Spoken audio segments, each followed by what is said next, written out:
Welcome to the Witches and Prose podcast. My name is Haley Camarillo, author of Fury and Flame, book one of the Witching Hour series. Today I have with me author Kate Winch. Hi, Kate. How are you today? Hi, I'm great.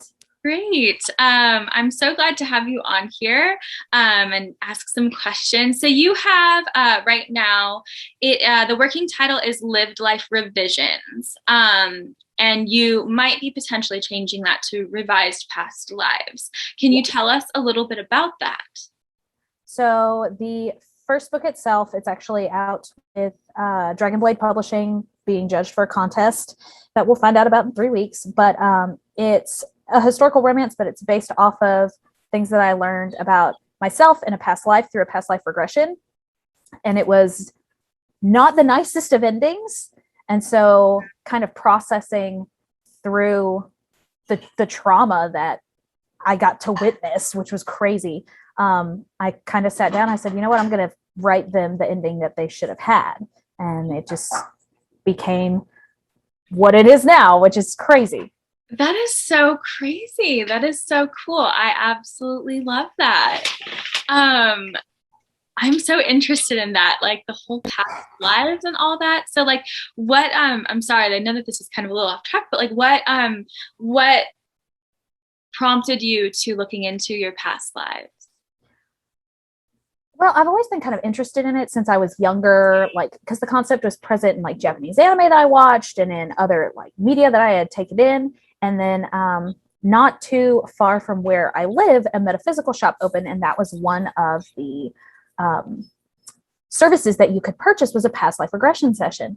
And I had told my husband I was super interested in it. And so for Christmas one year, he gave me a little scroll and it said good for one free past life regression. And so I went in March of 2021, and I'm friends with the owner who did the session. So it was really comfortable in that I wasn't going in with somebody who I had no idea who they were and like they're putting me in a meditative state or anything. So that's kind of how I just kind of ended up doing it. Was I mentioned it to my husband. He's like, okay, we'll make that happen. And then we made it happen. So that's so exciting. That's awesome. I love that. That's really cool. Okay, so you already kind of, explained what inspired it.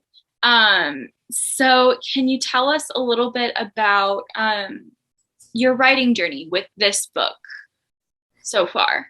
So with this one, I had the past life regression. I saw everything. I dealt with like flashbacks and stuff immediately after it happened. Like there was one day I was literally just loading the washing machine and I just fell to the floor just sobbing because everything would just kind of come back in flashes. And then I was thinking on it and I was like, I've always liked writing. Maybe it'll be cathartic to rewrite what happened. I can't change what happened, obviously, because I'm in this meat suit now, not that one.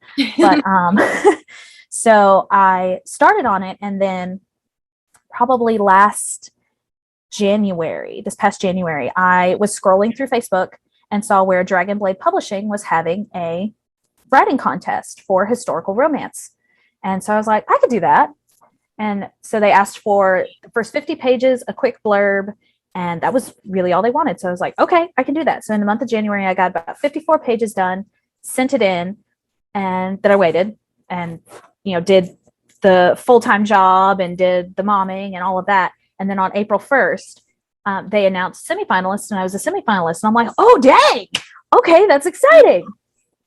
And then that was on a Friday. We got out for spring break.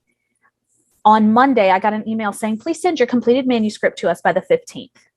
So I had 11 days to write a novel. And I somehow did. I'm still not sure how I did it. Oh my God, that is amazing. So I think I finished writing it the next Monday, and then I took Tuesday, Wednesday to like proof it as much as I could and tweak a few things, and then I actually sent it in the day before it was due, and I was like, look at me being early.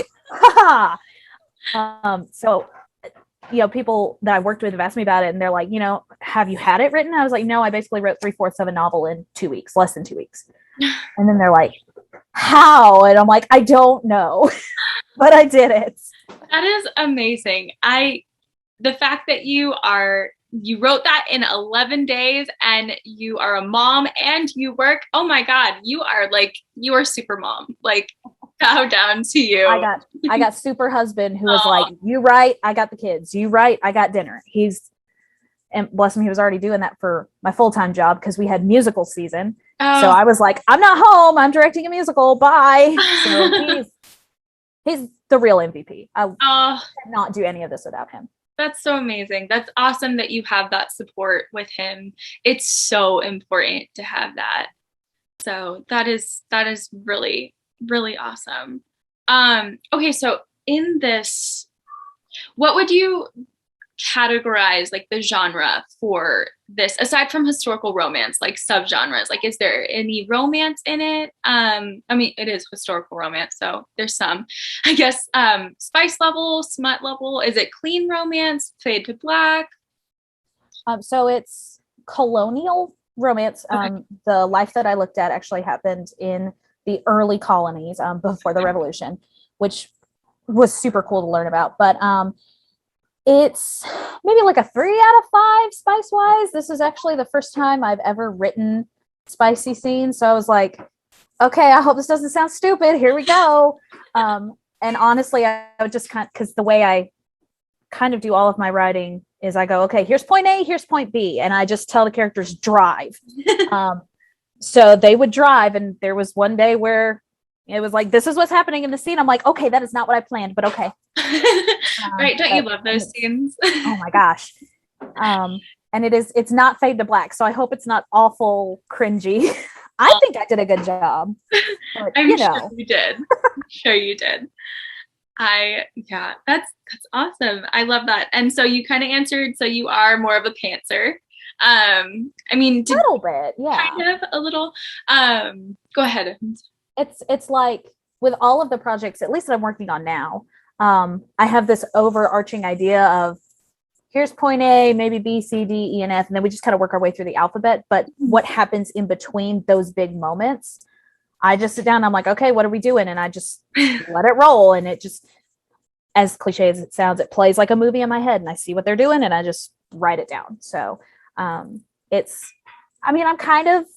kind of plotter, kind of pantser, kind of plot driven, kind of character driven. It really depends on what they're wanting to do that day. I totally understand. As a plotter pantser myself, it kind of just depends on the day. Exactly. Depends on plotter pantsers unite. Yes. And those characters, man, they are wily. They just do whatever they want. We got one who has a mind of her own right now. It's the second revised past life book for a different life, and she is something else. She's fun, but I'm like, oh my gosh, this because it was me, and I'm like, I must have left those qualities behind with that meat suit because I don't feel that way. That is so interesting. So are you planning to do like a series of just all of your past lives? That's what I hope to do. I'm going to have to do some more regressions because I only visited 2 lives in that 2-hour session, there was a lot to unpack in that 2 hours. So I can totally get why we only see a few. But, my hope is to do some more and see what else I did and who else I was and see if it might be interesting for other people to see how I play with it. So yeah, that is really cool. I find this so fascinating. And I think it's really awesome that you're able to take so much of yourself and put it not only into your writing, but to put you're putting yourself into your books.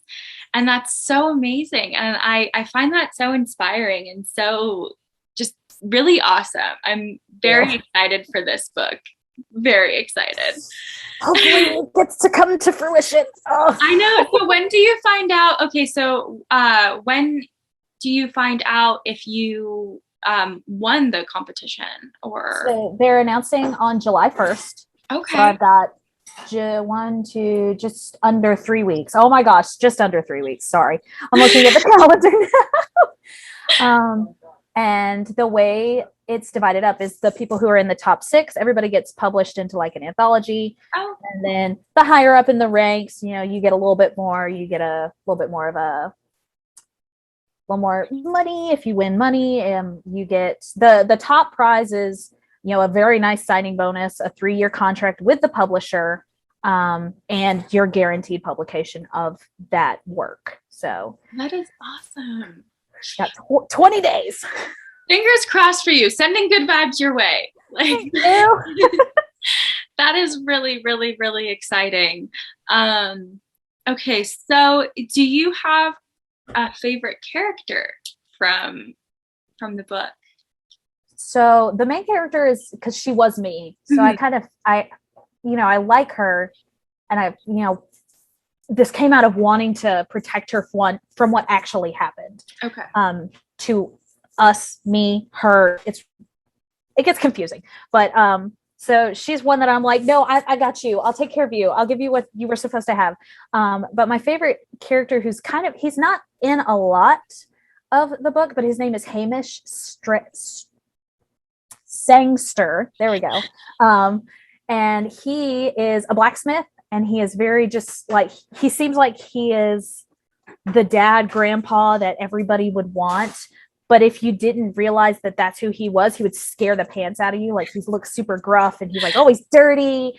And he has a real thick Scottish accent that makes it hard for people who don't hear that regularly to understand him. But he's just this wonderful bean of a dude. And he has a kid named Rabbi, and it's just dad and son. And I could just pinch their cheeks. I love them so much. And then there's this whole brood of children that the main character, whose name is Kat, she ends up taking care of, like 8 children of her neighbor. And it was really fun to get to write them, because I would put snippets of students that I've taught into them.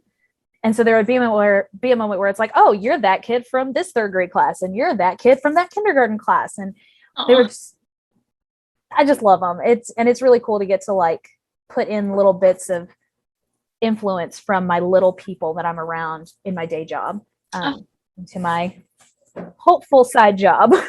I love that. That is very cool. Oh, that's very sweet. Do you have a favorite quote from the book? So there are actually a lot. I've been digging through, and there's a lot of excerpts that I really like, but like single line quote. This was actually the main character's mother to her, and it says, "Worth has nothing to do with it. Magic finds those who need it." And that's something that even at the time that I wrote it, I didn't realize was very indicative of my current life, and whatever type of magic I need at that time, it's things find me when they're supposed to. And I feel like that's something a lot of people can relate to, is in life, when there's something you need, something you're missing, it stumbles into your life. Mm-hmm. Whether it's in a way that you expected or not. Sometimes it's the complete opposite of what you thought it was going to be, but magic finds those who need it. I love that. It's very whimsical, but very it hits close to home and very personal for everyone. I love that.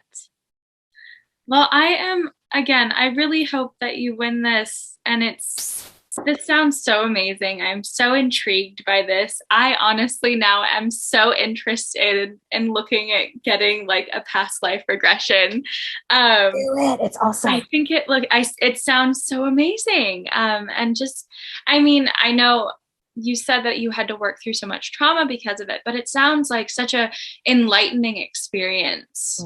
And there's so much about myself that I didn't realize, like, I am this way, and then seeing things that happened to me in my past life, and it's like, oh, that makes sense now. Mm-hmm. It was like, there's no trauma in this life that would have made me behave this way. But then you look back and go, oh, that's where that came from. So it's been really good for me. Mm-hmm. And that I've been able to see, okay, like this particular life that this book is based off of, she was always told, keep your head down, keep your mouth shut. And that's something that I've had some of in this life, but it was like, why am I so against letting people know who I really am? Mm-hmm. And then I found all that out, and I'm like, okay, now I understand why.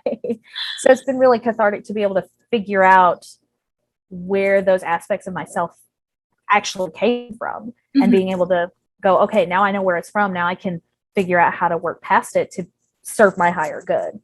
Yes, I love that. Well, this is so fascinating. I had so much fun today talking to you and chatting about your book. Again, when July 1st comes around, I hope that your name is up there. Thank you. I appreciate it so much. And no, of course. And thank you so much for coming on, for chatting with me. Thank you for having me. This is my very first interview as an author. Like, oh, you did amazing. Ever. You did great. And I'm so glad to have you be like, I'm so glad that it was your first time with me. Yay. It was wonderful. You were wonderful. Thank you so much. So are you. So again, thank you everyone for watching. This was the Witches and Prose podcast. I'm Haley, and this is the lovely author, Kate Winch. And congratulations, Kate. And I hope all the best for you. Thanks so much. Thank you.